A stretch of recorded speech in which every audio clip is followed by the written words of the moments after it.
My name is Sophie Friedman. I am 92 plus. I came to Santa Barbara in 1924. And the place I grew up by was Salt Lake City, Utah.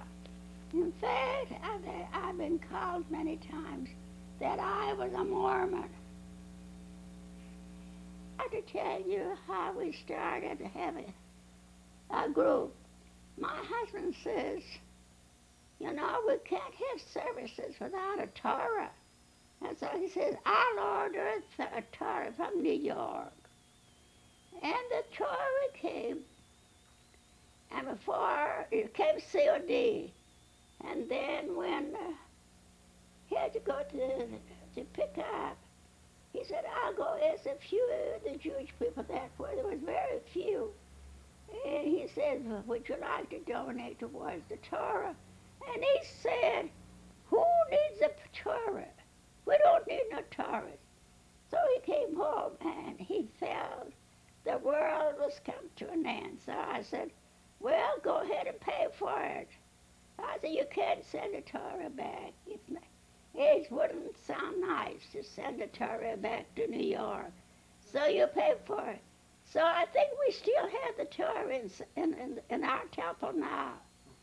And so after we had the Torah, we met in my house. He bought a cabinet in the house, and we had the Torah. And so some of them, unless you promise them they'll have something to eat, they'll come. God forbid, if you didn't have anything to serve, they'll never show up. So we had services.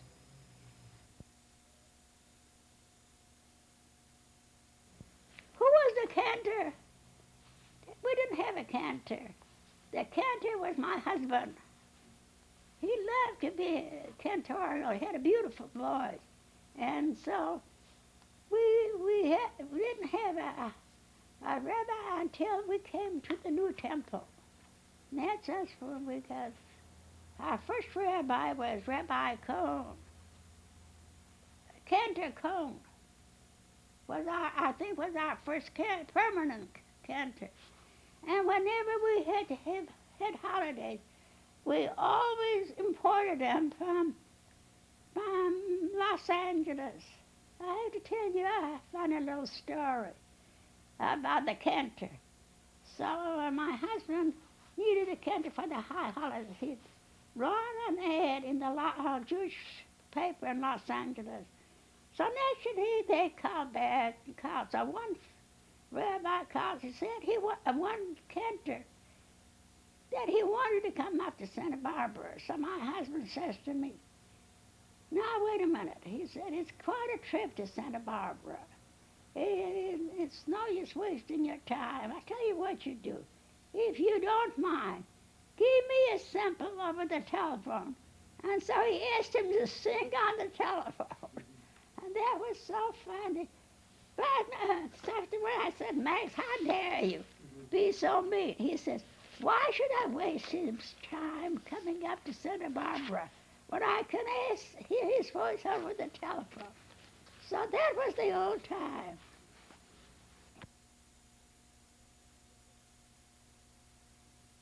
I'm Maury Rosenthal, and I'm 81 years old, and my parents came from Los Angeles to Santa Barbara in the early part of 1919. That to go back and reminisce about Santa Barbara, about 1921, 22, 23, we could park in front of the business because it wasn't any allotted time. And I used to sit in our car, which was a Ford, a 1918, and there was a parade of the Ku Klux Klan in their white horses and white robes and peaked hats, and they just marched down State Street. And what happened was that quite a few of the stores had J or Jew or something like that. Not a great deal, but enough to scare a person.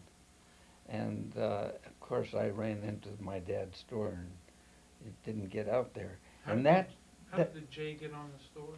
Well, it was soap. You know how they do on. This is a Jew store. The Klan actually did that? No. Well, I don't know who did it. I won't say that, but some stores were marked. And of course, then that night on Sycamore Canyon Hill Road, which is above 5 Points, they had lit the cross of the Ku Klux Klan, and it burned for hours. And of course, that put a chill into Santa Barbara's jewelry. I'm Joyce Rosenthal. I used to be Joyce Sanders.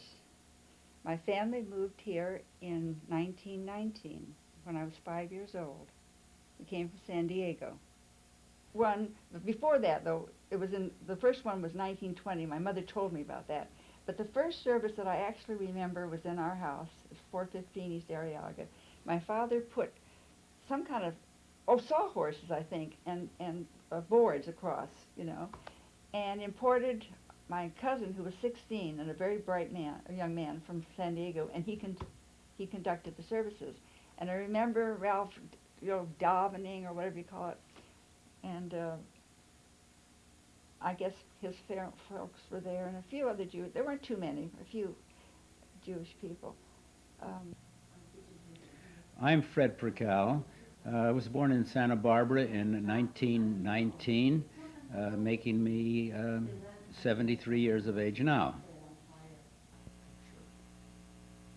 This picture that you see here was taken at our first temple in Santa Barbara on Garden Street, I believe in the 1000 block of Garden Street. A very small building, and we used it for a few years as our only temple. This wedding that you see taking place was of the wedding of my brother-in-law and my wife's sister. Mostly the services were conducted by laymen. In the early days, I remember that services were held at various rented buildings or churches in town. I can remember one that was right across the street on Arlington Avenue, right across the street from the Fox Arlington Theater. Is that called Eagle Hall? No, it is not. It doesn't exist there anymore. There's a small shopping center in there. But there was a church in there that they would rent, and my grandfather would even come up from Ventura in his Model T Ford to attend services there. And another place was Rockwood, but this was, I think, in later years. Rockwood Women's Club. I can't think of any other. Oh yes, the Riviera Theater services.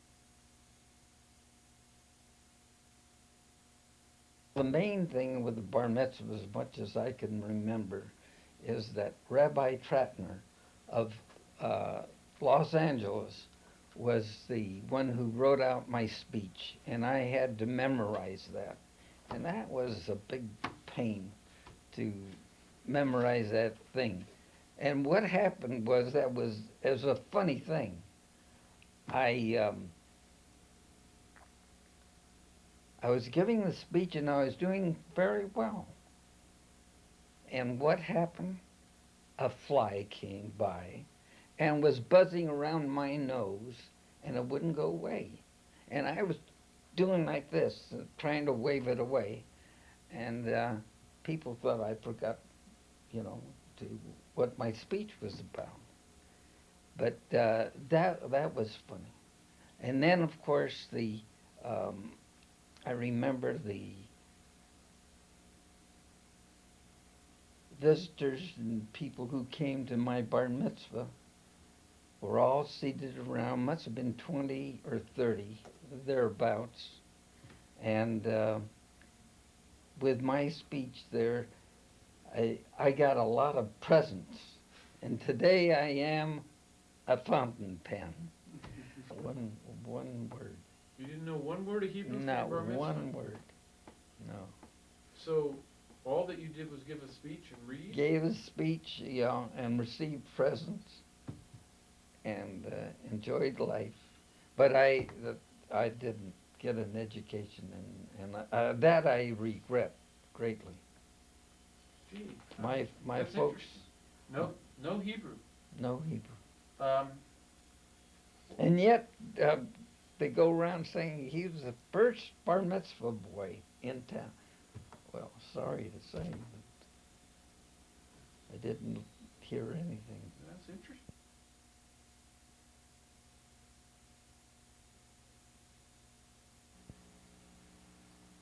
My name is Lester Gersh.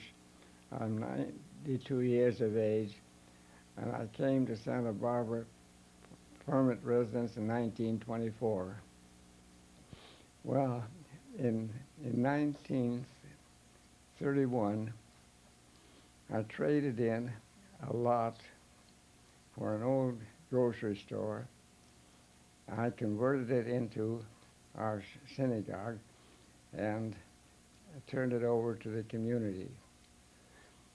I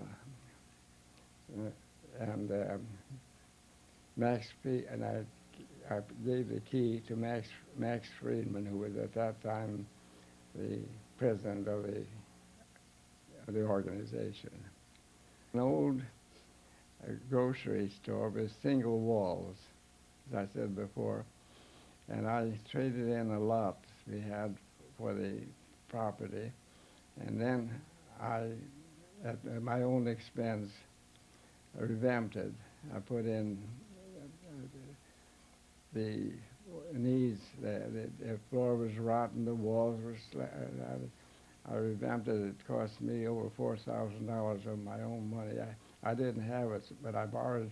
I was building at that time a little court, and I added on the loan on that, and the floor was rotten and so forth. As I said, that, and I turned over in 1931. I'm Viola Shane Gersh, Schoen, and I'm 85. Came to Santa Barbara in 1922. I was The store on Garden Street was fixed up and remodeled into the first house of worship. Well, Lester did it and made it, had a kitchen and a great big room. And we used to fit about 100 people into it. Because I remember on our, I think it was our 15th wedding anniversary, we gave a dinner for the BB Lodge installation, and we had 100 people there. And so the room fitted that many people. And my husband, he was president for 25 years in possession. How he came every time would ask somebody to be president. So he says, you be president, you be president. So they started, and a month later they says, I don't want to be bothered, you take it. So that went on for about 25 years. And so that's why we always said he was there 25 years as president. Was it many rooms? Was it one room? Oh, this was a one-room building with a very small kitchen that was probably no more than 6 by 7. That was the kitchen, and it had one little bathroom, I believe. It may have been 2 very tiny bathrooms, toilet and hand basin in each one. I believe there were 2. It had the front entrance that walked directly into the only room, the one big room that was used as a chapel, of course. It was very a plain building, and right downtown Santa Barbara. The whole thing was very small, smaller than most houses for even those days, which was small. I would guess there wasn't 1,100 square feet in that building. Picture down. My name is Cuppy Wallace. I'm 74 years old.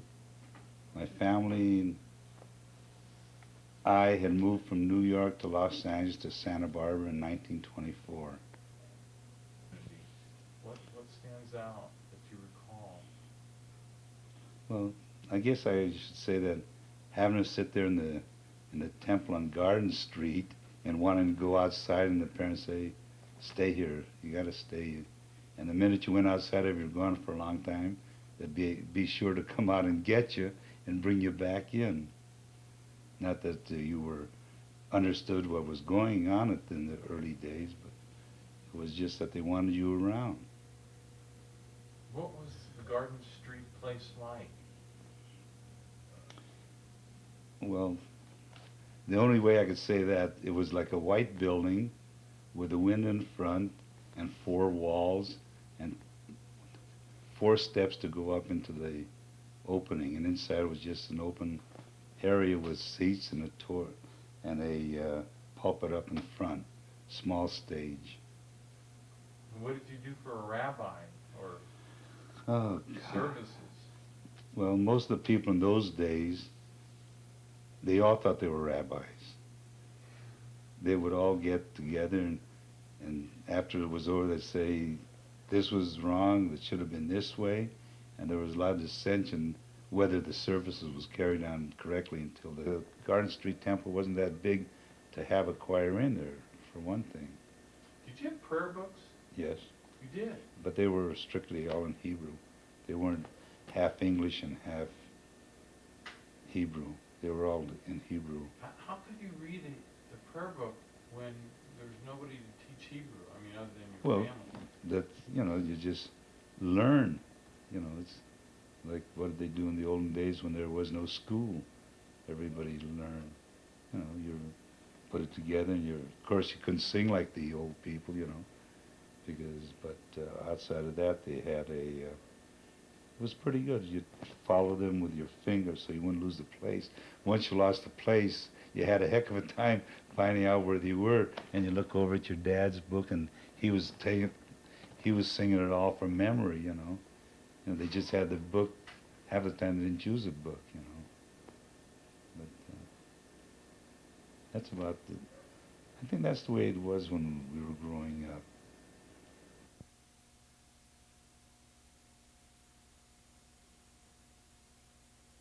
As if I can remember that, and that is in baseball. We had a visiting group come to play the local baseball team, which we had a team here at one time.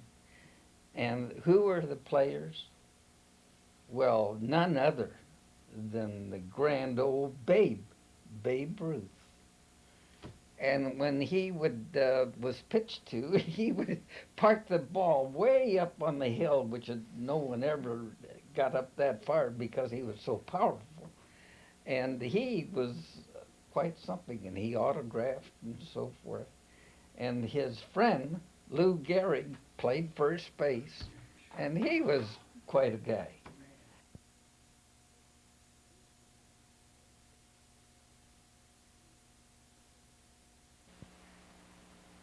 My name is Maxwell Sanders. My friends call me Mackie.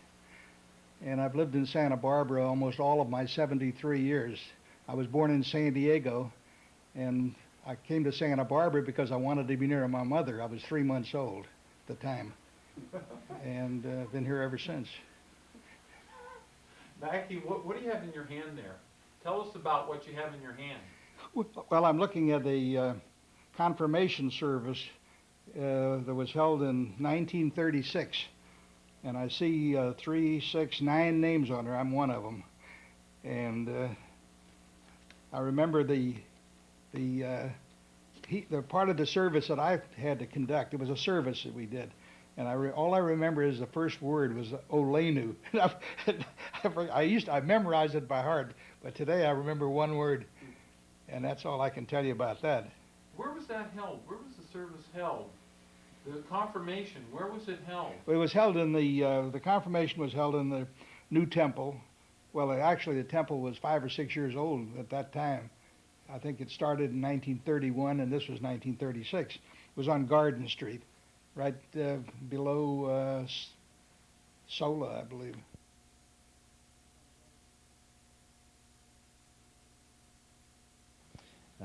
Actually, we knew little of Hanukkah in Santa Barbara because we were more or less isolated from the larger Jewish populations, and we, for some reason or the other, I don't know, Hanukkah just wasn't mentioned.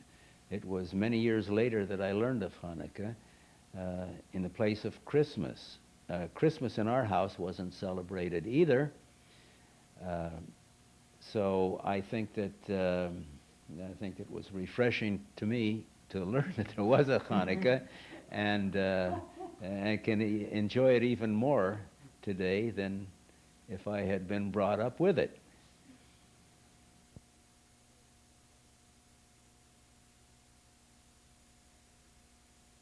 One time, when we were without a rabbi, I don't know exactly why, but I single-handedly was doing the whole Sunday school, and there must have been maybe 12 children.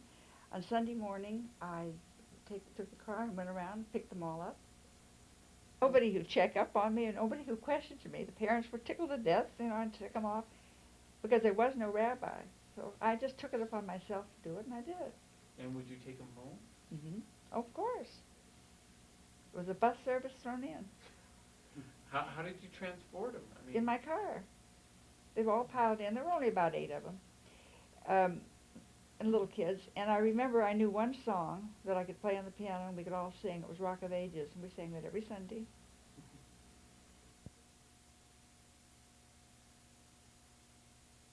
Jewish Welfare Board from Los Angeles at that time said they'd like to bring some of those Jewish boys from St. Louis District, from Camp Cook, for a little vacation. The welfare board brought in 50 boys. I said, what are we going to do about girls? I said to the welfare board, you better bring some girls from Los Angeles. So they brought 50 girls from Los Angeles in a truck to entertain the boys, and all was down at that little temple. And then we had to keep the girls overnight because they didn't want to take them back. And so we took that little temple and converted them for an emergency sleeping place. And I told the welfare board,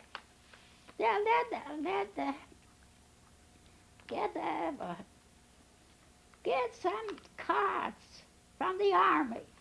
So the army brought in 50 carts, and I went out and I hired the linens from the linen company and blankets, and the army sent the blankets, and we had 50 girls sleeping in the little temple, and that was a lot of fun.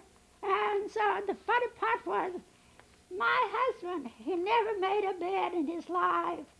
He should help me in the house with the bed. So he was helping me put linens on those cars. That was a lot of fun. But those boys had fun. There was something to, it's a few memories that comes to me. When I went overseas, I was stationed in New Guinea, Port Moresby, New Guinea. By that time, I was a chief petty officer, and I was in charge of the whole personnel office. In fact, I don't want to go into that story. I was almost running the whole base. The commanding officer had a stamp made of his signature. I had to read all the mail and just stamp his name and initial it. He didn't even read the mail. I did everything. And every time a Jewish sailor arrived at the base, I had to assign work for him to do. And I know that there weren't that many, but there were a few. And I was asked a couple of times. Somebody would say to me, how come these Jewish guys get all the good jobs? I said, just a coincidence. So I was taking care of them. I remember when I was in the service, About 3 o'clock in the morning, up on the front line, they come up and they said, all Jewish personnel report CP at 0400, I think it was, to go to services for the high holidays. And I was standing out there in the snow, and the company commander come up to me and he says, "Hey, Koopy, what are you doing out here?" I says, "I'm going to Jewish services." He says, "Well, how long you been Jewish?" I says, "Well, see, I was born in 1918, and this is now 44, so I was 26 years Jewish." And he couldn't believe it, you know, that I was standing out there going to Jewish services. The Santa Barbara Street temple was quite something because of the family tie-ups. My wife, Joyce, that used to be her parents' home, and they sold it to the temple. And it was, our kids would walk up from here on Padre, up a block and a half, and go up there and help teach the Sunday school kids there. And that was something. And I'm Yale Kogan. I'm 72 years old. My wife and I came to Santa Barbara in 1958, and I come from the cold area of Detroit, Michigan. Community. Well, the biggest thing that I can recall about the Jewish community is when I first went to what was then the temple, which was on Santa Barbara Street. They had this imposing building ran across the front of the lawn, and it looked so big and so great. And I said, "My, what an imposing structure." Well, it turns out that this was an old home, and you entered the front door, and there was a hallway, and you were in the garden. There was no building. And so it was a shock to walk in this place, and you take another 10 steps, and you were out of the building. So while it looked big from the outside, it was kind of like a facade that the building was really there. And remember the surprise that we had when we first went to that building. Were there a lot of Jews that belonged to that temple? Well, I think at the time that we first came here, the temple had a membership of around 100 people. I think it was actually a little less, and the next year it grew up to about 110, but it was right around 100 families at the time. Well, yes, again, the surprise of how things work out. I told you my first impression of the building, and when we went to our first congregational meetings, it was for the election. We went that year, and surprise to surprise, the candidates that had been proposed by the nominating committee for the president, who was supposed to be for the president next year, there was kind of a revolt in the congregation, and there was a nomination made from the floor, and by golly, the name that was nominated from the floor won the nomination for the president of the congregation, which to me was an immense surprise and shock, never having been involved in the temple politics at all. And the first congregation meeting I go to was, that this was a kind of a change of guard in there. Hi, I'm Earl Solomon. I'm 71 years old. Come to Santa Barbara with my family in 1926. We come from Youngstown, Ohio. And my father, Joseph Solomon, was one of the original founders of the Jewish temple in Santa Barbara. Street, the old Well, the temple on Santa Barbara Street, I remember Mackie Sanders was one of the fellows that was instrumental in raising money to purchase that building. And so he naturally solicited money from myself and my brother in our business and to help pay for it. And that was a very nice place. One of the things that was inadequate up there was the heating system.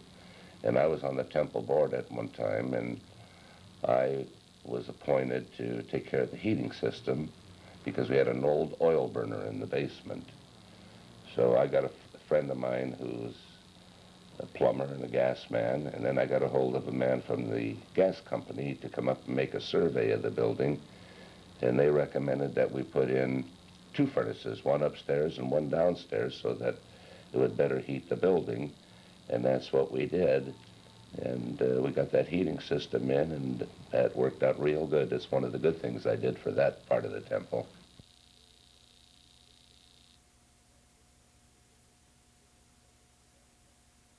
Actually, my father started the barbecues with a chicken barbecues. My father was a very good cook. He would do these barbecues, have the beans, the barbecue, and he would do it right. Start in the morning about 5:30 to build the fire out at Tucker's Grove. The barbecue was always held at Tucker's Grove in those days. And they would get a very good crowd. I believe almost every Jewish person in Santa Barbara would show up for it. They would have games for the kids. They would have all sorts of sports for the adults.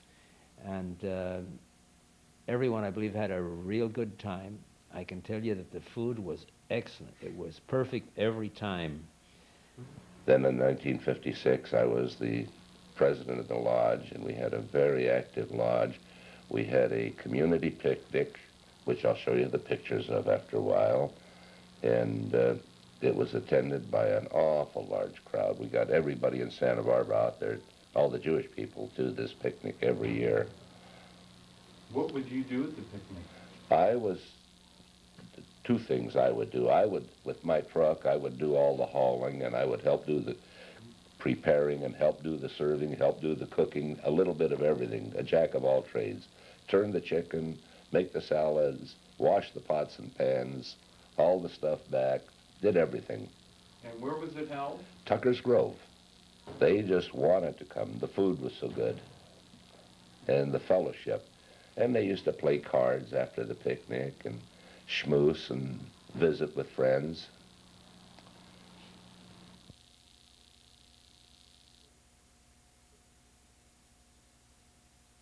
This was probably back around 1950 in that area, so that'd be 40 years ago. So I was maybe around 30, 32, something like that. And they had this parade coming up, these Nazis. And so a few people got together. I remember somebody saying to me, you know, how bad it was, you know, and I said, well, I'm going to go see what's going on. So I went up on State Street, and I was standing on watching these guys come by, and one of them, the leader of the thing, I think he was, he got right close to me. He wasn't looking at me, but they were talking, yelling about blacks and Jews. Well, as soon as I heard him say something about Jews, I went up and I hit him. And I was pretty strong in those days, and I hit him pretty hard. And instead of standing there and hitting him again, I figured I better get out of here before I get in trouble. So I got into the crowd. And the first person that grabbed me when I got over in the crowd was a policeman, a friend of mine. He knew me anyway.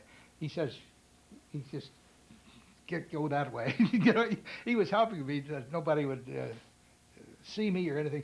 But anyway, on television that night, they had this thing was on television. You could see me hitting the guy.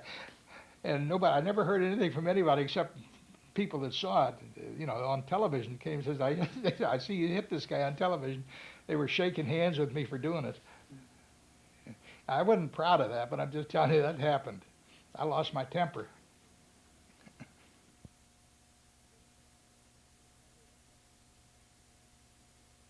I ran into J.P.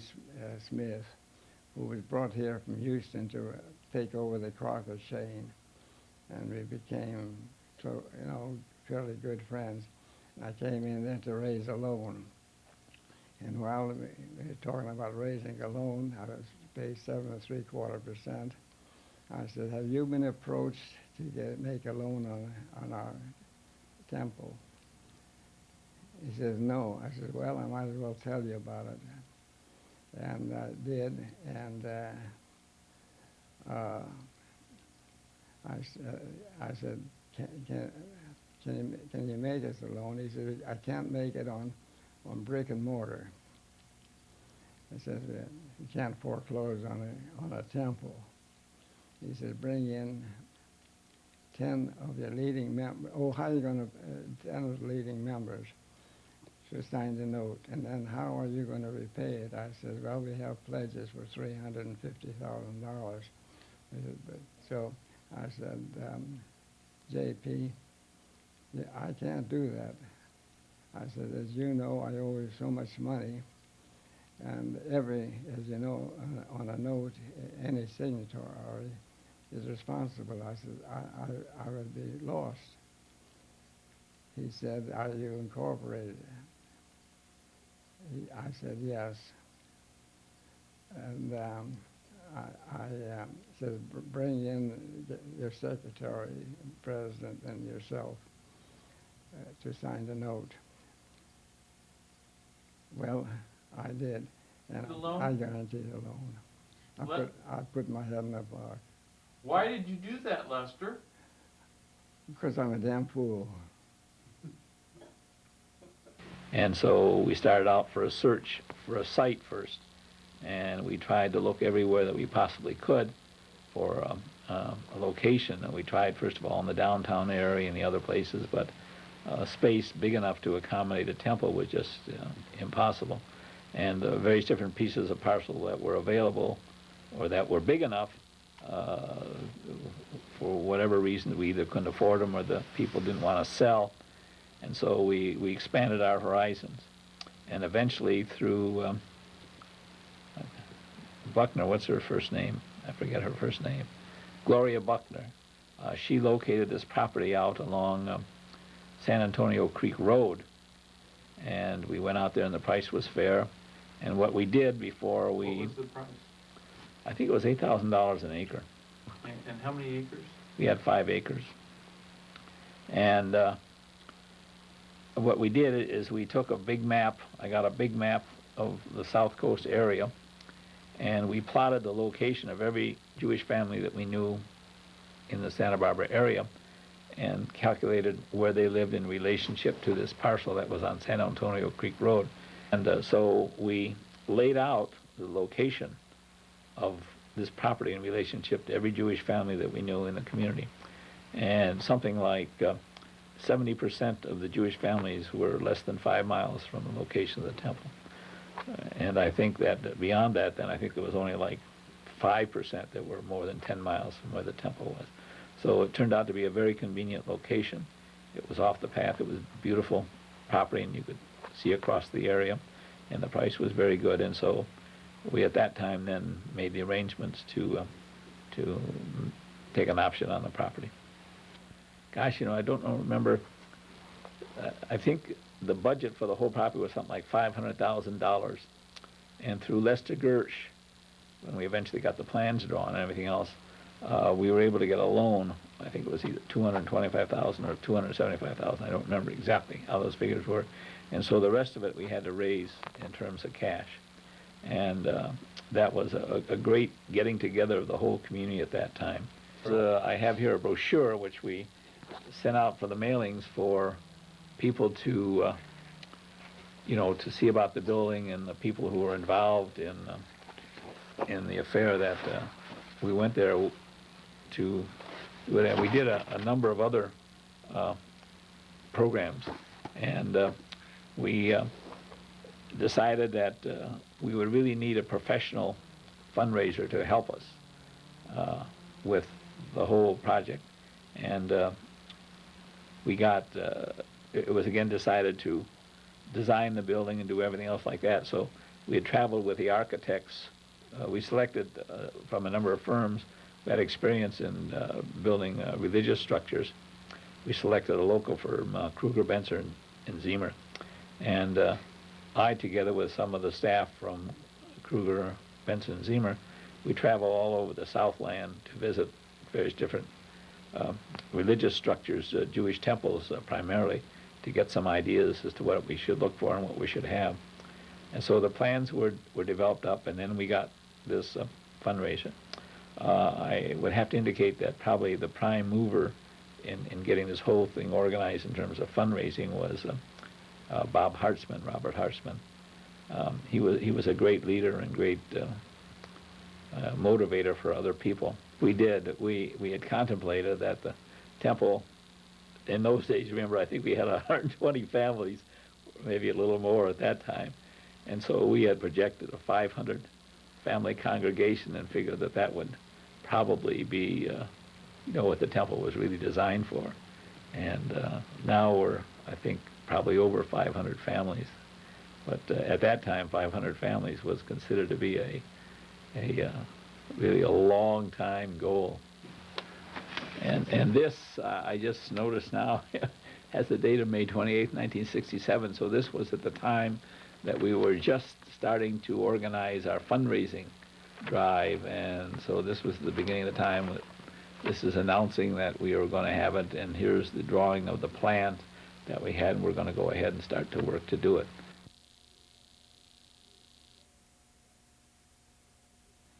But Sophie was always on the good end of everything, as you probably have discovered. And I remember I made a statement, and my daughter's never forgotten it, because I used to go to all the meetings, the sisterhood or whatever they called it in those days. And any time anyone needed anything, could have been 50 cents, it could have been $5. Sophie was the one who gave it to buy this or that, small items, because that's the way the times were. And I made the statement that if ever I can afford to do what Sophie's doing, it's exactly what I'm going to do. I have friends from way back. In fact, I think my closest friend, associated type of friend now, not from the temple, is an Irish Catholic girl, born in England, raised in England, and she and I have lunch every Wednesday of the whole year, for years. And we speak of religion. She's very religious. But she uses awfully good sense with it. And that's what I think you need. If you use good sense with your own religion, you'll have no problems.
Na